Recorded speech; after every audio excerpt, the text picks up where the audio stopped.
أهلا أهلا، كيفكم؟ أخباركم؟ يا رب تكونوا بخير. أنا مستلمة معلمة رياض الأطفال، بقدم التعليم والرسم للأطفال والأمهات والمبتدئين بأسلوب بسيط وممتع وسهل.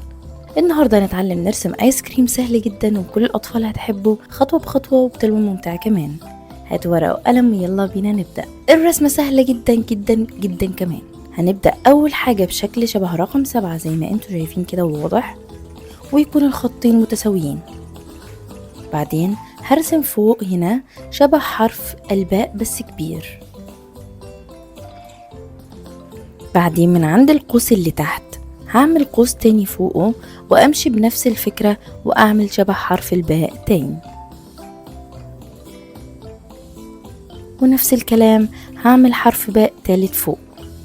وكل مرة بعمل شكل حرف الباء اصغر الحجم وانا بطلع، يعني اول شكل تحت يكون كبير، بعدين يكون اللي فوقه متوسط، بعدين التالت اصغر، وهكذا.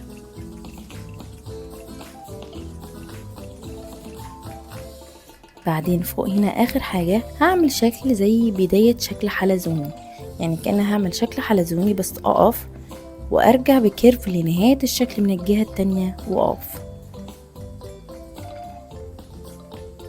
بعدين هاجي تحت في شكل رقم 7 اللي هو البسكوت اللي احنا عملناه، وهعمل خطوط مايلة من اليمين وخطوط مايلة من الشمال.